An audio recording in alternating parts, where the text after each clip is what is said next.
Bonjour les amis, ici Serge 1965 qui vous invite à une capsule aujourd'hui. Mon thème, c'est ça va se passer exactement comme au jour de Noé. Noé, comme on le sait, était celui que Dieu avait choisi pour bâtir l'arche. Et dans le temps de Noé, eh bien, les gens buvaient, se mariaient, les gens faisaient épouser leurs enfants. Et aussi, les gens étaient comme un peu... sans savoir tout le jugement qui s'en venait vers eux. Et ça se passe exactement de la même manière aujourd'hui. Je vous invite à nous plonger dans la lecture en Matthieu chapitre 24, verset 37, où il est écrit « Mais comme ont été les jours de Noé, ainsi sera aussi la venue du Fils de l'homme, car comme dans les jours avant le déluge, on mangeait et on buvait, on se mariait et on donnait en mariage jusqu'au jour où Noé entra dans l'arche, et ils ne connurent rien jusqu'à ce que le déluge vint et les emporte à tous. Ainsi sera aussi la venue du Fils de l'homme. » Verset 39. Donc, Matthieu 24, 37 à 39, qui nous dépeint un peu la situation, comment ça se passait au jour de Noé. Noé qui a eu une centaine d'années pour bâtir l'arche et même prêcher le jugement qui s'en venait, le grand déluge, et fut probablement, même assurément, la victime de beaucoup de moqueries. Un peu comme nous, les chrétiens aujourd'hui, qui essayons de dire aux gens qu'il y a un jugement qui s'en vient, puis ce ne sera pas un jugement par l'eau comme il y a eu dans le temps de Noé, ça sera un jugement par le feu. Je fais juste me fermer les yeux, des fois j'imagine simplement le feu qui va tomber sur la terre, un peu comme il y a eu à Sodome et Gomorrhe, où tout feu décimé par le feu. Et les gens, lorsqu'on leur parle de Dieu et de la fin des temps et de l'enlèvement au ciel, bien souvent des drôles de réactions, tout simplement parce qu'ils ne sont pas prêts. Et il y a même des chrétiens des gens qui se disent chrétiens qui ne sont pas prêts, tout simplement parce qu'ils ont la crainte des choses qui ne font pas plaisir à entendre. Et ça, c'est signe, ça peut être mauvais signe pour eux, qu'ils ne sont pas nécessairement en bon terme avec Dieu, ne connaissant pas Jésus d'une manière salutaire. On peut connaître Jésus-Christ, connaître des choses à propos de Jésus-Christ, mais ne pas connaître Jésus-Christ du tout. Et le but de cette capsule aujourd'hui, c'est de vous inviter à une réflexion, à savoir si vous êtes bien en règle avec Dieu et savoir si vous êtes prêt à le rencontrer. Alors si on vous parle de l'enlèvement au ciel et si on vous parle du jugement qui s'en vient, si cela met de la joie en vous de savoir que vous allez être enlevé d'ici, eh bien, c'est bon signe, parce que vous savez que le Seigneur Jésus va venir vous délivrer de la colère de Dieu. Tandis que si vous avez de la crainte par rapport à tous ces tremblements de terre, à toutes ces guerres, ces rumeurs de guerre, et cela est signe pour moi que vous n'êtes pas prêt. Et d'ici à la fin de cette capsule, je vous inviterai à inviter le Seigneur à être maître et Seigneur de votre vie pour vous assurer aussi votre place au ciel, votre enlèvement d'ici, pour ne pas faire partie de ceux qui vont goûter à la colère de Dieu très bientôt. Le temps est en train de manquer à beaucoup de gens qui ne sont même pas alertes à ce qui se passe prophétiquement.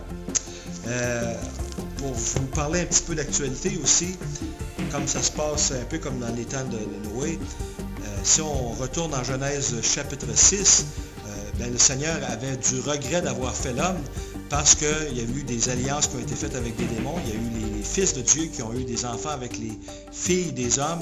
Donc on a assisté à ce moment-là à une race hybride, les Néphilim. Et ce qui est arrivé aussi, c'est que les pensées du cœur de l'homme étaient que méchanceté en tout temps et que la violence était grande sur la terre. Et lorsqu'on regarde ce qui se passe au niveau mondial, il y a des guerres épouvantables en Syrie. Les élus sont trompés par les Illuminati, la franc-maçonnerie, le satanisme. Les lucifériens sont trompés par un ange déchu, Lucifer. Et là, ce sont Lucifer qui est leur faux Dieu. Donc ces gens-là embarquent dans toutes sortes de croisades, mais à leur péril. Alors nous, les croyants, c'est d'essayer d'avertir le plus de gens possible qu'il y a rédemption, qu'il y a salut en Jésus-Christ. Et comme au temps de Noé, bien, il y a de la violence sur terre, il y a aussi la célébration du mal. On a vu dernièrement le président Obama qui a légitimisé le mariage gay ou le mariage de même sexe. Ici, tout simplement, à Gatineau, dernièrement, il y avait le Festibiaire où on célèbre l'alcoolisme, où on célèbre la dégustation d'alcool. On peut ramener ça à ça, mais lorsque je lisais justement, je vais peut-être montrer l'article à l'écran, où les gens du Festibiaire étaient fiers d'avoir attiré un grand nombre de personnes. Je ne me rappelle pas si c'était 40 000 personnes pour cette année, 30 ou 40 000, en tout cas, un certain nombre assez important de personnes qui aiment déguster de la bière, et les organisateurs se targuaient d'avoir invité des familles et voulaient que ça prenne plus d'ampleur du côté de la famille afin qu'il y ait des enfants et pour que les adultes puissent boire de façon responsable. Et là, je me suis dit, mon Dieu, on est tombé bas.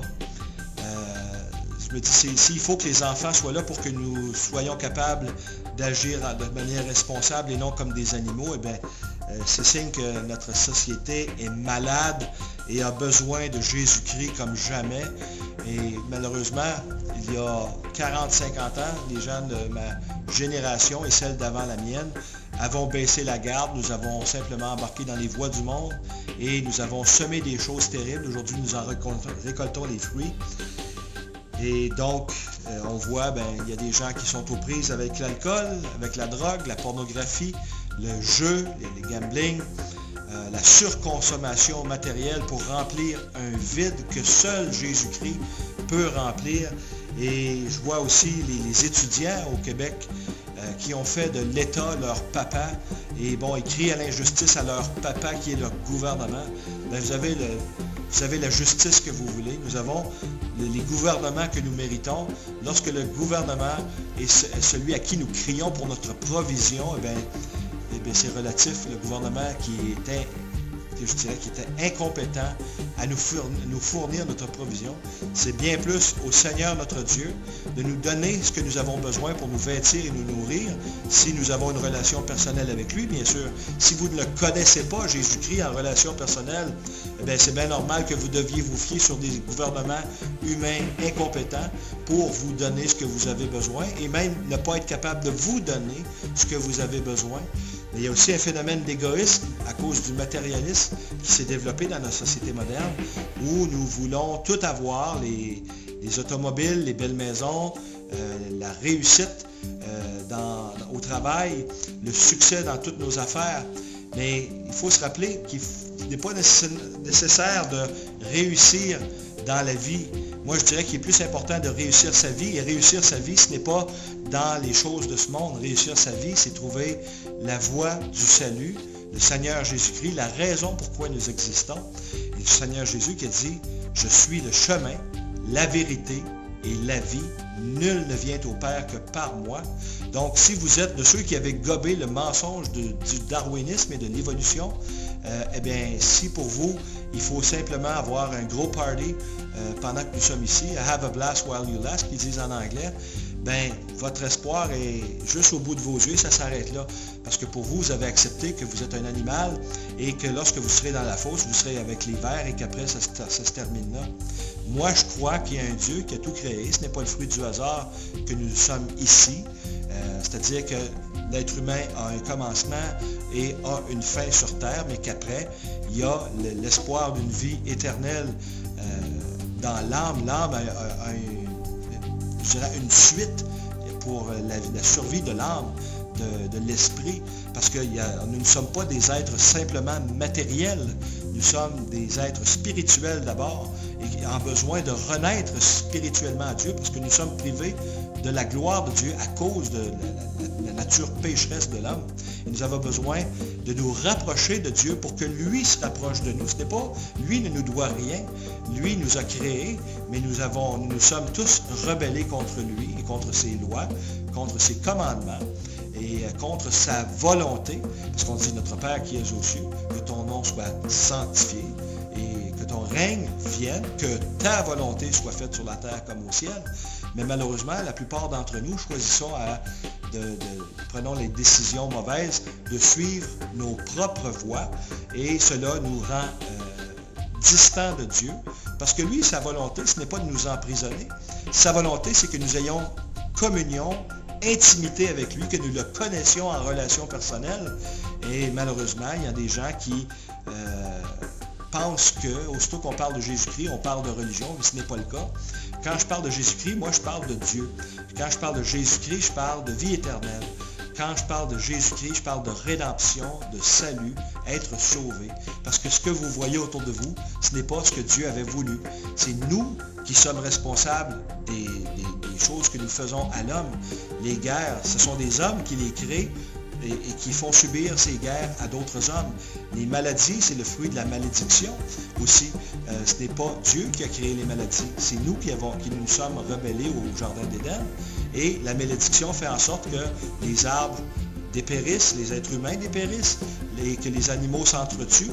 Donc, c'est à nous de nous rapprocher de Dieu, de nous assurer que nous nous sommes rapprochés de ses voies, lui avons demandé pardon pour nos fautes et ainsi pouvoir participer à la rédemption de son œuvre de création, à la rédemption de sa création, pour éventuellement être avec lui éternellement dans la suite.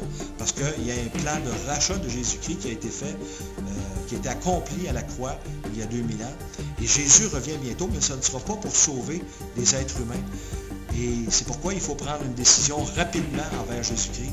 Donc, toi qui écoutes, si jamais tu te sens interpellé par ce que je dis, eh bien, tu peux m'envoyer un message dans les messages personnels ou sur les sites, les adresses que je mettrai en bas de l'écran. Je veux entendre parler de toi. Si tu veux savoir comment être sauvé, écris-moi un message. Dis-moi, Serge, je veux être sauvé, mais c'est simple. Je peux te le dire tout de suite, même si tu veux. La lettre aux Romains nous dit le plan de salut par la bouche de Paul qui a dit si tu confesses de ta bouche le Seigneur Jésus, autrement dit, si tu le reconnais comme Maître et Seigneur et que tu crois dans ton cœur que Dieu l'a ressuscité des morts le troisième jour, eh bien tu seras sauvé. Mais ce n'est pas tout. Il faut que tu redonnes la seigneurie à Jésus-Christ et que tu apprennes à le servir, apprennes à le suivre lui. Parce que s'il est ton maître, c'est soit il est maître de toute ta vie ou il n'est pas maître du tout. Donc c'est à ce à quoi je t'invite aujourd'hui à considérer que même s'il fait soleil autour de toi, les flammes de l'enfer sont bien réelles et qu'il y a un jugement qui s'en vient. Mais la bonne nouvelle, c'est que Jésus-Christ est mort à ta place. Il a pris tes péchés et les miens sur ses épaules. Il les a amenés à la croix. Il est descendu aux enfers pour te racheter un pardon gratuit. Il suffit simplement de dire, Seigneur, j'ai péché, j'ai besoin de ton pardon. Je t'invite dans mon cœur, sois le roi et maître. Prends ma vie et fais-en ce que tu en veux et aide-moi à te suivre. Merci pour ton sang versé à la croix pour payer ma dette au nom de Jésus-Christ. Merci pour la vie éternelle. Amen. Mais si tu fais une prière semblable qui vient vraiment d'un cœur sincère, le Seigneur, je te le garantis, va écouter, va t'entendre et va te garder si tu es sincère.